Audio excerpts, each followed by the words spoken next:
Assalamualaikum warahmatullahi wabarakatuh. Ketemu lagi kita di acara podcast Dibajak Dibahas bareng Jaksa.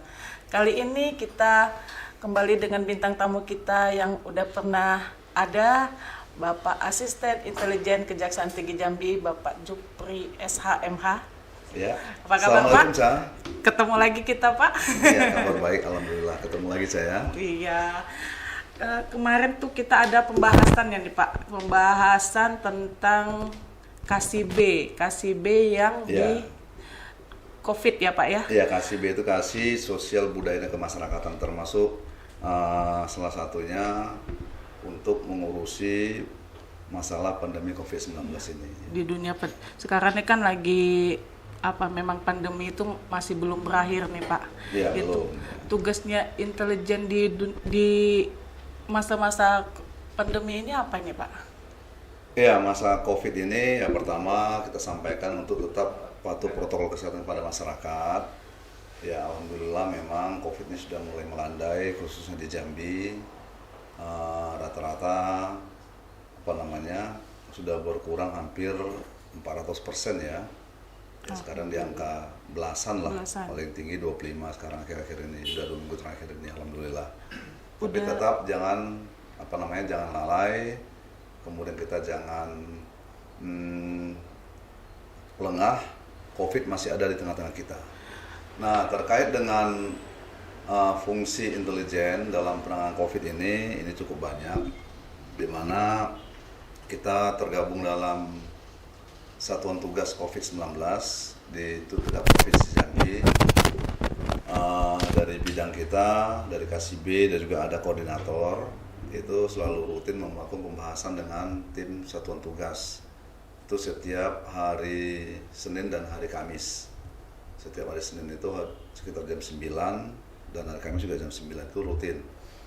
Kemudian kita juga aktif bersama-sama dengan Satgas itu untuk menanggulangi ketersediaan obat, oksigen. Kemarin kita juga ada buat Satgas. Berarti kita juga pantau itu ya Pak? Iya, kita pantau, kita monitor apa kendalanya. Kemudian kita juga tergabung dalam Satgas untuk penyerapan anggaran yang ada di provinsi dan kabupaten kota. Biar tidak ada penyelewengan anggaran, karena kan ya, supaya tidak ada kekhawatiran. Agak sensitif kalau yang ini ya Pak ya. Apa karena COVID-19 ini kan akibat COVID-19 ini kan juga menurunkan daya beli masyarakat. Ya, betul, Pak. Kemudian pertumbuhan ekonomi juga turun, malah minus kemarin.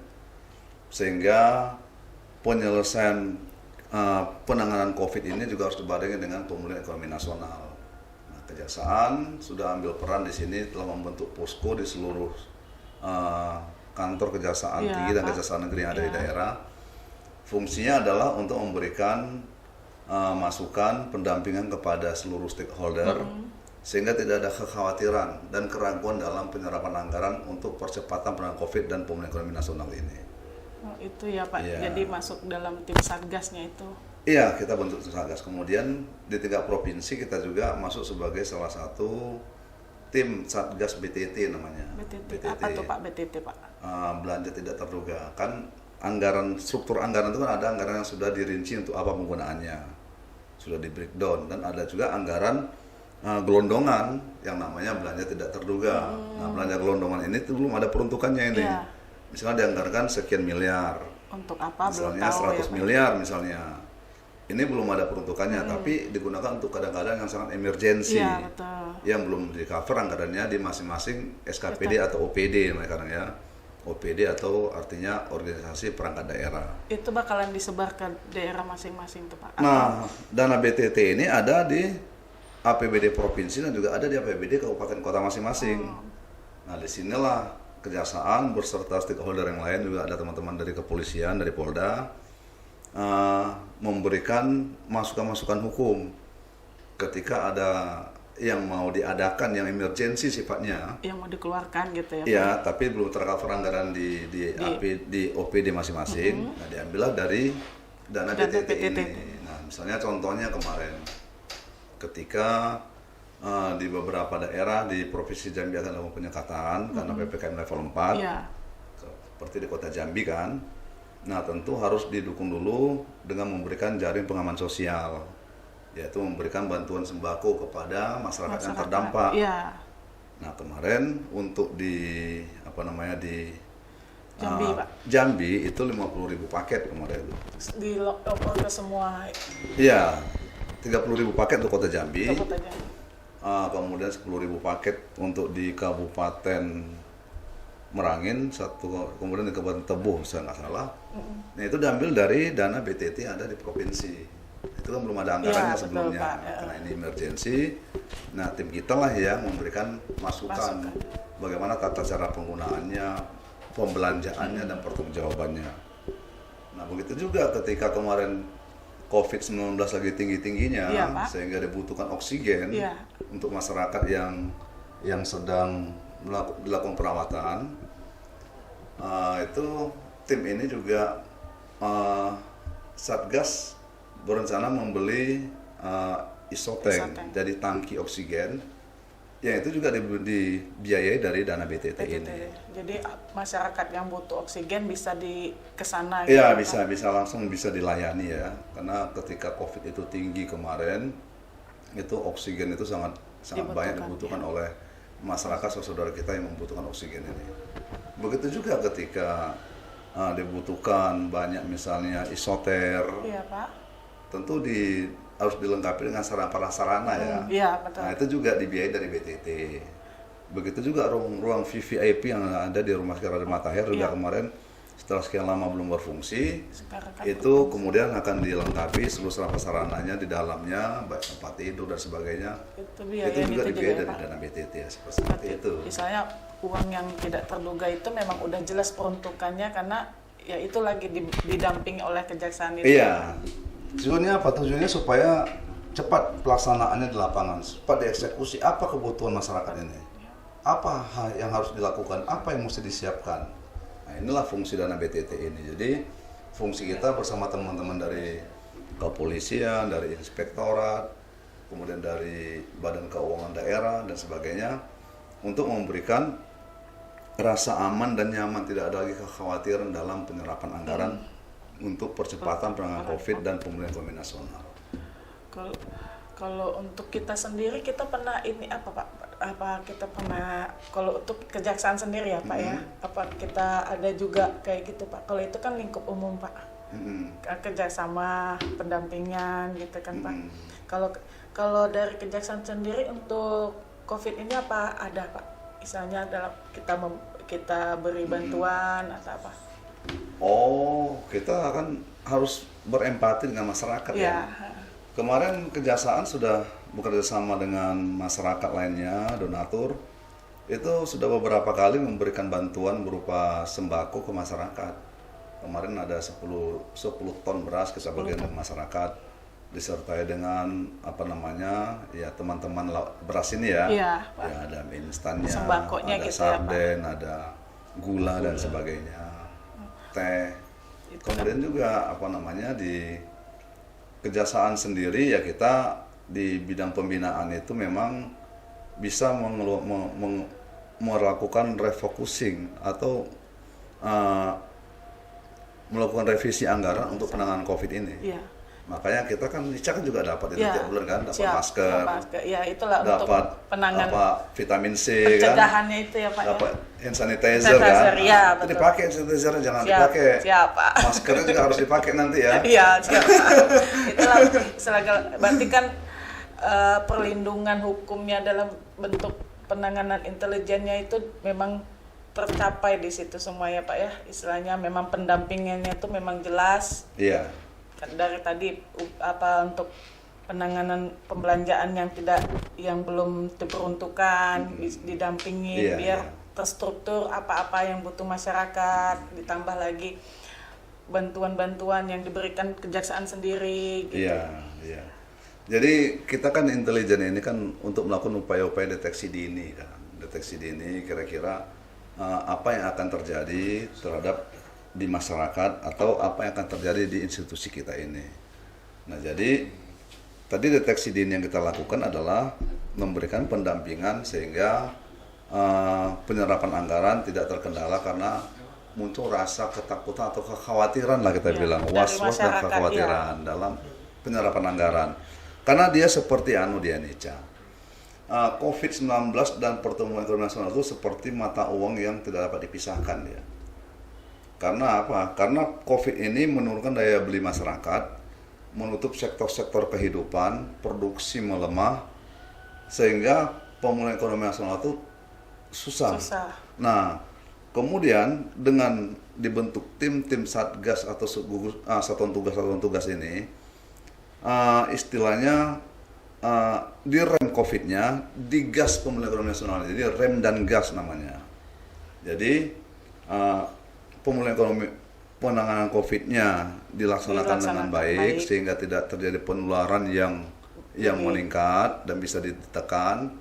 Kemudian anggarannya cepat direalisasikan untuk penanganan COVID direalisasikan, jaring pengaman sosial direalisasikan, bantuan BST, bantuan santunan tunai direalisasikan, sehingga uang banyak berputar dan beredar di masyarakat. Dengan banyak uang beredar di masyarakat, maka pertumbuhan ekonomi otomatis secara ekspresio akan meningkat. Ya. Jadi kita tidak lagi minus, sehingga diharapkan nanti ada peningkatan ekonomi yang sifatnya close ya. Ya Pak, untuk ini kita break dulu Pak, nanti kita lanjutin kembali. Sip. Ya, kembali lagi di podcast.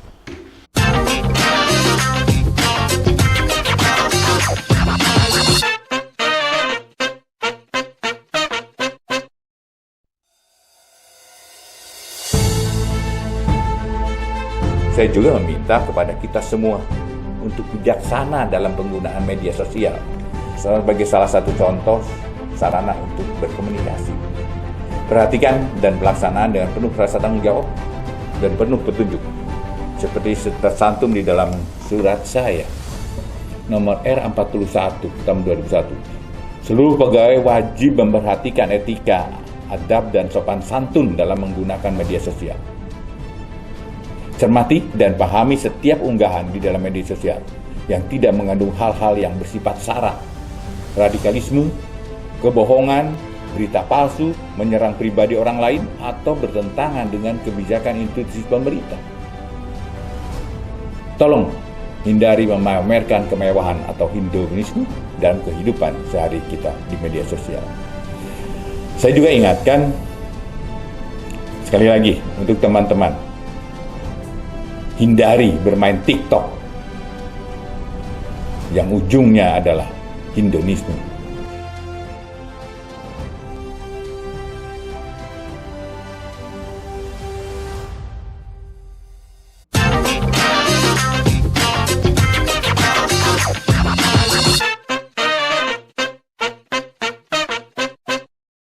Kembali lagi kita di acara podcast dibahas bareng Jaca. Ya Pak, kembali lagi kita Pak. Tadi nih ada perbincangan kita antara gas dan rem. Iya. Nah, apa tuh Pak gas dan rem tuh Pak? Ya, gas dan rem ini ya kayak kendaraan lah. Gas mobil atau rem Kalau motor, digas terus nggak direm ya nabrak nanti. Ya, jadi gas dan rem ini istilah dalam dalam penanganan COVID dan pemulihan ekonomi nasional. Jadi yang direm itu adalah penularan COVID-nya. Direm penularan COVID-nya dibarengi dengan penyediaan sarana prasarana dengan cara misalnya masyarakat disuruh untuk tidak untuk mengurangi mobilitas kan 5M. Kumpul-kumpul gitu ya Pak ya. Mengurangi tidak berkumpul. Kemudian masyarakat ekonomi menengah ke bawah yang terdampak COVID ini kan tentu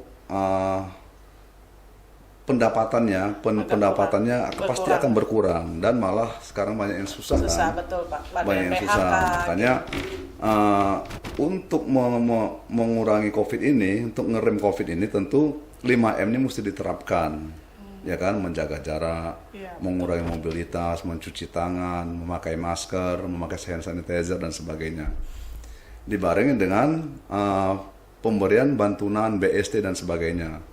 Nah, pemberian bantuan BST ini adalah dalam rangka pemulihan ekonomi nasional. Jadi yang direm itu adalah penyebaran COVID-nya, kemudian kita gas untuk percepatan pemulihan ekonomi nasionalnya. Dengan cara apa? Bantuan tadi. Dengan cara meningkatkan produktivitas di semua sektor. Kemudian percepatan penyerapan anggaran. Belanjakan anggaran itu sebagaimana mestinya. Dalam artian sesuai dengan ketentuan yang berlaku. Bukan dibelanjakan tapi untuk disalahgunakan, diselewengkan, jangan. Diri sendiri ya Pak Itu ya. namanya memiliki niat nggak baik. Jadi mensrea atau moral hazardnya nggak bagus. Jadi yang kita gas itu adalah pemulihan ekonomi nasionalnya. Dengan cara apa? Dengan cara dipercepat penyerapan anggaran, banyak-banyak uang diedarkan ke masyarakat sehingga uang bermasyarakat dan pertumbuhan ekonomi nasional itu meningkat. Gitu. Jadi yang digas itulah pemulihan ekonomi nasionalnya. Berarti pemulihannya yang digas, yang direm COVID-nya. Jadi jangan terbalik. Ya, jangan digas COVID-nya, direm pemulihan ekonomi nasionalnya. Itu kebalik nanti. Nah, itu meleset itu namanya. Bukan tuh banyak yang meraung kalau kayak gitu. Iya. Nah, jadi itu yang selalu disampaikan oleh pemerintah. Karena kita setiap 2 minggu sekali itu ikut menghadiri Vikon. Vikon yang dipimpin oleh sekarang ini Pak Menko Perekonomian yang selalu pimpin. Itu dihadiri oleh Jaksa Agung melalui Jamintel, Menteri Kesehatan, Menteri Keuangan, Menteri Perhubungan, dan seluruh leading sektor yang terkait dalam rangka penanganan COVID dan pemulihan ekonomi nasional ini. Kalau untuk di Jambi ini kita sudah level berapa nih Pak? Kita masuk level 3 ya. Level 3, tapi dari angka-angka infografis yang sudah kita terima setiap harinya itu yang penularan COVID-nya rata-rata alhamdulillah di angka 20-an seprovinsi Jambi. Alhamdulillah, berarti udah mau aman. Per tanggal 26 September kemarin itu hanya 25 orang yang terkena COVID-19 seprovinsi Jambi loh. 25, alhamdulillah Pak. Berarti udah mulai minim ya Pak ya? Sudah mulai ya. Mulai yang meninggal 3 orang kemarin. Ada 1 di Jambi, 1 di Kerinci, kalau saya nggak salah, 1 lagi di Tebo. Nah, sedangkan tanggal 25 kemarin itu tidak ada yang meninggal, alhamdulillah. Alhamdulillah. Nah, tidak meninggal dan angka yang terkonfirmasi juga sedikit. Kok biasanya kita sekitar 500-600 setiap hari.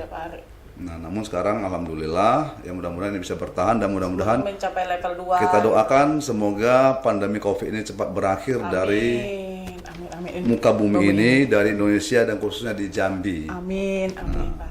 Itulah berarti buat teman-teman yang khawatir kemana uang pembelanjaan negara itu, ternyata kan sudah disebarkan sesuai dengan fungsinya masing-masing dan kebutuhannya masing-masing dan didampingin oleh kejaksaan dan instansi-instansi yang terkait.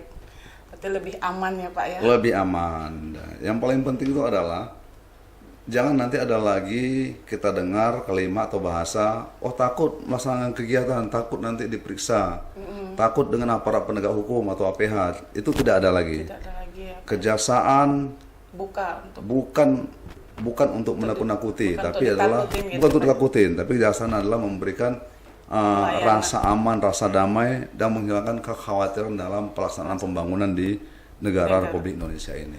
Misalnya demi kebaikan buat bersama ya Pak, jatuhnya tuh. Ya, kita kan kejaksaan ini kan salah satu tugasnya adalah melakukan pelayanan pada masyarakat dan untuk mendukung program pembangunan kan. Iya, betul. Nah, berapa kali setiap kesempatan Pak Jaksa Agung itu selalu menyampaikan bahwa kita adalah wajah penegakan hukum di negara ini. Itu malah Presiden yang menyampaikan. Iya. Kejaksaan adalah wajah penegakan hukum di Republik ini. Nah, oleh karena itu, kalau kejaksaan jelek, berarti jeleklah wajah negara ini. Nah, jadi kita harapkan, dan saya merasakan bahwa kejaksaan tidak lagi seperti paradigma lama dulu, tapi sudah merubah paradigmanya. Yang dulu mungkin ingin dilayani, tapi sekarang kejaksaan lebih berorientasi untuk melayani. Jadi, apalagi kita kan sudah menerima predikat WBK. Dan sekarang sedang menuju sedang pembangunan zona integrasi menuju wilayah birokrasi bersih dan melayani. Nah, apa barometer atau indikatornya? Yaitu pelayanan kepada masyarakat yang lebih optimal. Jadi pelayanan prima kita harus berikan kepada masyarakat. Biar masyarakat puas atas apa yang kita berikan ya Pak ya. Iya. Ya, tapi kepuasan itu kan subjektif. Ya, betul Pak. Kita bukan alat pemuas, Iya, betul. tapi kita akan berupaya untuk memberikan kepuasan sesuai dengan tuksi Kalau kita. pemuas bingung Pak saya. Iya, kita bukan alat pemuas kan, tapi kita akan berupaya untuk semaksimal mungkin memberikan pelayanan prima supaya masyarakat merasa terlayani, merasa nyaman, terayomi, ya, Pak, ya. dan merasa nyaman berhubungan dengan masyarakat. Karena kebanyakan kalau dari dulu tuh bilang kejaksaan takut gitu ya Pak ya. Datang ke kantor kejaksaan takut. Iya, Ndoro Jokso Iya. ya. Kalau sekarang nih nggak perlu takut karena kejaksaan itu berusaha untuk lebih terbuka, welcome ya Pak Kita ya. punya 3 moto, 3S namanya. Jadi setiap tamu yang datang harus dilayani dengan 3S. Apa tuh Pak Tias? Senyum, sapa, dan salam. Senyum. Itu wajib seluruh anggota kejaksaan, seluruh personil harus menerapkan 3S ini. Senyum, sapa, Dan salam. senyum, sapa dan salam. Nah, jadi walaupun pakai masker, Iya, tetap Pak. senyum. Tapi bisa lihat Pak ya dari mata ya, Pak Kelihatan, ya. dari matanya kan kelihatan. Kalau orang nggak senyum kan kelihatan. Iya, Walaupun betul. pakai masker tetap senyum. Kita. Walaupun nggak kelihatan. Walaupun nggak kelihatan. Walaupun orang nggak tahu, tapi kan yang di atas Tuhan Ya, tahu. betul, Allah betul, tahu kita betul, senyum betul, kan. Betul. Anggap sebagai ibadah itu. Amin. Ngomong-ngomong soal ini nih Pak, berarti kalau untuk semua kegiatan nih kan, kalau saya lihat tuh dan saya dengar dari pembicaraan kita ini nih kan, memang semuanya menunjang untuk yang lebih baik. Dan udah gitu saya dengar-dengar lagi nih, kita agak miring nih Pak, lebih miring dari pembahasan kita. Saya dengar-dengar Bapak ada hobi nembak ya Pak? Oh, nembak. Ini agak miring nih dari pembahasan nih Pak. Iya. Apa betul tuh Pak? Ya, nama laki-laki maco itu harus bisa nembak itu. Nembak siapa Pak? Tidaknya nembak cewek. Enggak lah, tapi kan itu kan salah satu ya sarana pendukung ya dalam menjalankan tugas. Jadi supaya kita tidak gagap, jangan nanti dalam menjalankan tugas tiba-tiba nanti ada tantangan. Karena kan kejaksaan ini kan sebenarnya tusi utamanya itu kan kalau di bidang tindak pidana itu kan berurusan dengan orang-orang yang perlu dipulihkan, orang yang perlu diperbaiki sikap mentalnya. Nah, tentu kan karena mereka tidak stabil kan. Iya, Jadi betul. ya untuk nembak itu adalah untuk menjaga-jaga kita saja supaya lancar seluruh kegiatan-kegiatan dan tusi-tusi yang kita emban ini. Melatih diri berarti Pak? Iya. Melatih diri berarti istilahnya lebih fokus. Iya. Kirain saya Bapak hobi Ya, nembak. tapi kadang-kadang nembak Ica bisa juga. Iya. Dimarahin ya.